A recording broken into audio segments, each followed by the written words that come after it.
ప్రేక్షకులందరికీ నమస్సుమాంజలి.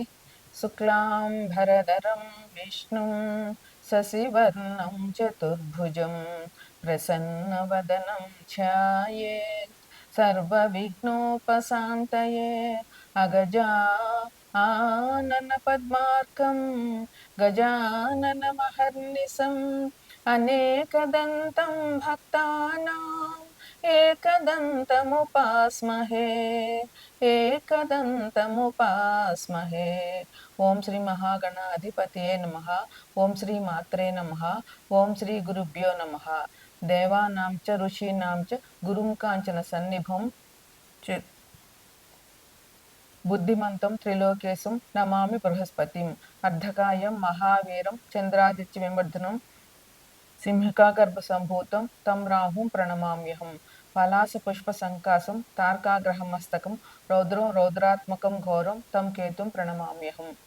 ఈ మే నెలలో ముఖ్యంగా 3 గ్రహాలు, ప్రధాన గ్రహాలు రాహు, కేతు, గురువు, ఈ ముగ్గురు కూడా రాశి మార్పు చెందుతున్నారు. అందుకని ఈ రోజు మనం ఆ విషయమై చర్చించుకోదలుచుకుంటున్నాము.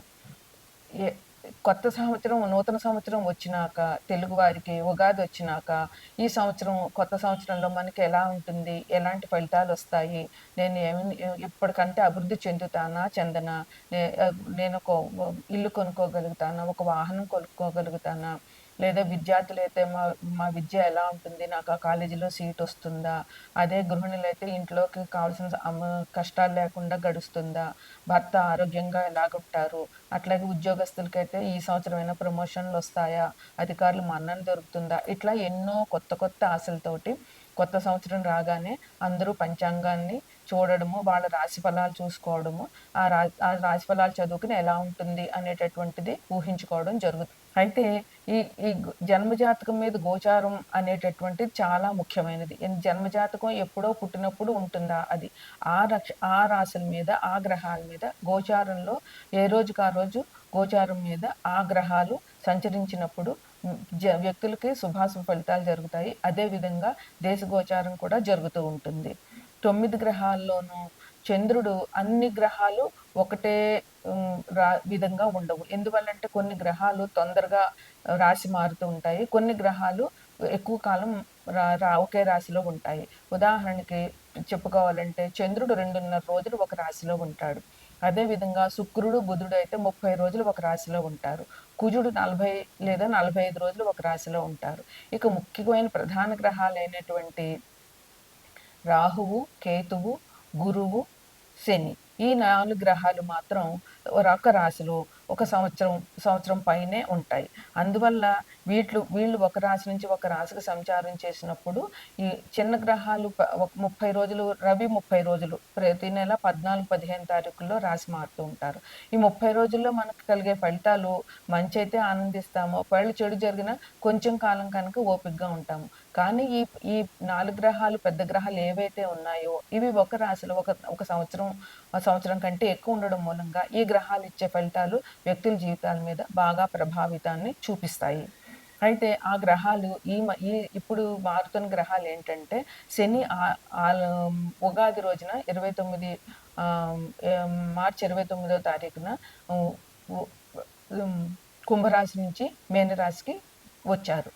ఈ మీనరాశిలో శని 2.5 సంవత్సరాలు ఉంటారు. అందువల్ల కుంభరాశికి, మీనరాశికి, దాని తర్వాత రాశి అయిన మేషరాశి, ఈ 3 రాశుల్లో పుట్టిన వారికి ఏలినాటి శని ప్రభావం తప్పకుండా ఉంటుంది.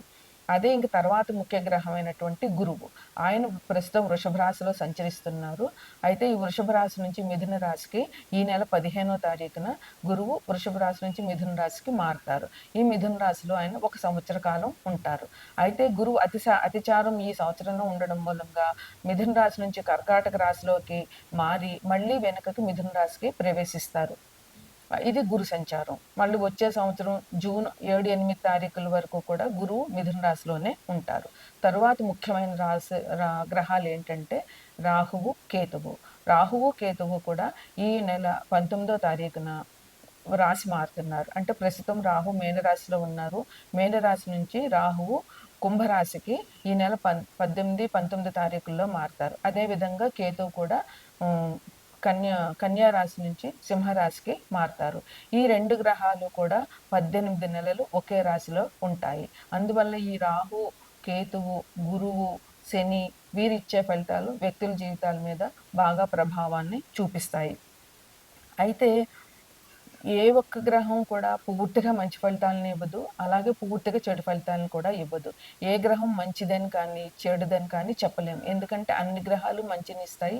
అన్ని గ్రహాలు చెడు ఫలితాలనిస్తాయి. అయితే చెడు ఫలితాలైనా, మంచి ఫలితాలైనా ఎట్లాగొస్తాయి అంటే, మనం చేసే కర్మలను బట్టే ఉంటాయి. మనం మంచి చేస్తే మనకి మంచి జరుగుతుంది. మనం ఎవరికీ అపకారం చేయకుండా ఉంటే, మనకి దేవుడు అపకారం అనేది చెయ్యడు.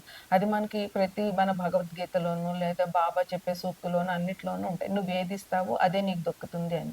అందువల్ల మనం పెద్ద మనసుతో ఎవరి నాశనాన్ని కోరుకోకుండా, ఎవరికీ అపకారం జరగాలని కోరుకోకుండా, మనం నిర్మలమైన, నిశ్చలమైన భక్తితో దేవుడిని పూజించినట్లయితే మనకి తప్పకుండా మంచే జరుగుతుంది. అప్పుడు గ్రహాలు కూడా మనకు అనుకూలంగానే ఉంటాయి. నిజానికి శని భగవానుడి గురించి అందరూ చాలా భయపడిపోతారు. కానీ శని భగవానుడు అంత అంత ప్రమాదకరమైన గ్రహం కానే కాదు. మనం మంచి చేసినప్పుడు శని భగవానుడు నిష్కర్మంగా ఎ పే పేద, ధనిక భేదం కానీ ఎటువంటి భేదాలు లేకుండా నిష్పక్షపాతంగా మనకి ఫలితాలనిస్తాడు. మనం మంచి చేసినట్లయితే శని భగవానుడు మంచినే ఇస్తాడు. మనం కష్టపడి పని చేసినట్లయితే మన కష్టానికి తగిన ఫలితాన్నిస్తాడు. వృద్ధులకు సేవ చేయడము, పేదవాళ్ళకి సహాయం చేయడము, వాళ్ళకి దానాలు చేయడము, ఇట్లాంటి వాటి వల్ల మనం వాకింగ్ చేయడము, కష్టపడడము ఉంటే శని భగవానుడు చాలా మంచి చేస్తాడు. అదే విధంగా గురుగ్రహం అయితే, గురువు అసలు అపకారం అన్నది ఎవరికీ చేయడు. ఒకవేళ మనకి బాగాలేకపోతే మన జాతకంలో అపకారం మాత్రం జరగదు. మంచి జరగకపోయినా గురుగ్రహం మనకేంటంటే దైవ మార్గంలో వెళ్ళమని సూచిస్తాడు. దైవాన్ని పూజించడము, ధర్మంగా నడుచుకోవడం ముఖ్యం గురుగ్రహానికి. ధర్మంగా నడుచుకుంటూ, దైవాన్ని పూజించుతూ, మన పెద్దవాళ్ళని గౌరవించుతూ, గురువులని, పెద్దవాళ్ళని అందరినీ గౌరవించుతూ, స్త్రీలను గౌరవించుతూ ఉంటే ఏ గ్రహం కూడా మనకి అపకారం అన్నది చేయదు. రాహుకేతువులంటే ఇంకా రాహువు మాయాజాలం. మనని మాయలో ముంచేస్తాడు. మనకి ఏదో చిన్న ఆశ పెడతాడు. ఆ ఆశను పెద్దది చేస్తాడు. మనకి ఆశ నుండి మనం తప్పించుకోవడం చాలా కష్టమవుతుంది రాహుగ్రహ ప్రభావం వల్ల. రాహు మన జాతక చక్రంలో గోచారంలో ఉన్నట్లయితే మనకి చేసే పని మీద లేదా డబ్బు మీద వీటి మీద ఆశను పెంచేస్తాడు. అది పెద్దదైపోయి మనకు ఆ రాహుగ్రహ ప్రభావం పోయేదాకా మనం ఆ మాయలోంచి బయటపడలేము. అందువల్ల రాహు విషయంలో కొంచెం జాగ్రత్తగా ఉండాలి. ఇంకా ఏంటంటే సాఫ్ట్‌వేర్ రంగం మొత్తానికి రాహువే కారణం. అదే విధంగా విదేశీయానం చేయాలన్నా, మతాంతర, కులాంతర వివాహాలు జరగాలన్నా రాహు ప్రధాన పాత్ర వహిస్తాడు. ఇక కేతువు.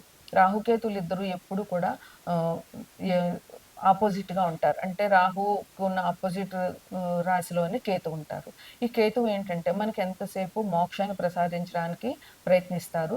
మనకి ఇహబంధాల నుంచి, భవబంధాల నుంచి విముక్తి కలగటం చేయడానికి, మనకి మన ఈ మన రోజువారీ కార్యక్రమాల మీద నిరాశ, నిస్పృహని కలుగజేసి ఎక్కడెక్కడ మన భవబంధాల్ని తెంచడానికి కేతువు ప్రయత్నిస్తాడు. అందువల్ల చివరికి మనిషికి కావాల్సింది మోక్షమే. ఆ మోక్షం కోసం కేతుని ప్రార్థించినట్లయితే మన భవబంధాల నుంచి విముక్తి జరుగుతుంది. ఈ విధంగా అన్ని గ్రహాలు కూడా మనం చేసే కర్మల మీదే వాళ్ళిచ్చే ఫలితాలు ఆధారపడి ఉంటాయి. తదుపరి వృషభ రాశి. వృషభ రాశి వారికి గురు సంచారం రెండో ఇంట్లో జరుగుతుంది. అంటే మిథునం అంటే వృషభానికి తరువాతి ఇల్లు కనుక గురువు సంచారము రెండో ఇంట్లో జరుగుతూ ఉంటుంది. ఈ రెండో ఇల్లు అంటే కుటుంబం, ధనం, ఆహారం, మాట తీరు, ఈ తెలివితేటలు. అది మిథునం కనుక తెలివితేటలు, అట్లాగే కమ్యూనికేషన్ స్కిల్స్ కూడా బుధుడిస్తాడు కనుక వీటి మీద కూడా గురు ప్రభావం ఉంటుంది. ఈ రాశి వారికి, వృషభ రాశి వారికి మిథునంలో గురు సంచారం మూలంగా వాళ్ళకి తెలివితేటలు బాగా ఉంటాయి.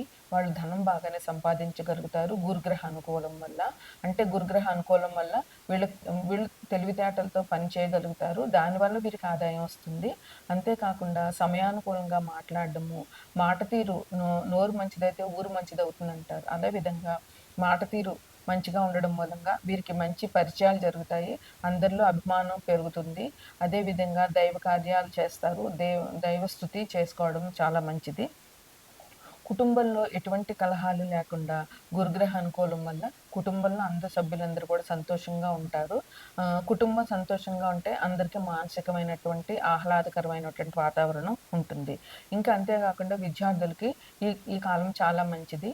వారు తమ తెలివితేటలతోటి వీళ్ళు చదువుకోగలిగితే మంచి అవకాశాలు చాలా బాగుంటాయి. వీరికి కావాల్సినటువంటి దాంట్లో సీట్లు జరగడము, వీళ్ళు భవిష్యత్తుకి మంచి బాటలు వీళ్ళు వేసుకోగలుగుతారు విద్యార్థులు. ఇంకా ఆహారం. ఆహారం అంటే రెండో ఇంట్లో గురువంటే కొంచెం ఆహారం మీద ఇంట్రెస్ట్ ఉంటుంది.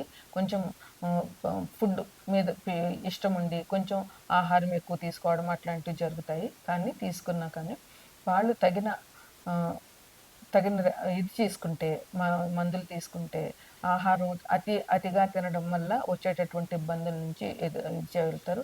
మంచి ఆహారం, విందులు, వినోదాలకి వీళ్ళు చేయగలుగుతారు. ఇది గురుగ్రహం రెండో ఇంట్లో ఉండడం మూలంగా వృషభ రాశి వారికి వచ్చేటటువంటి శుభాశుభ ఫలితాలు.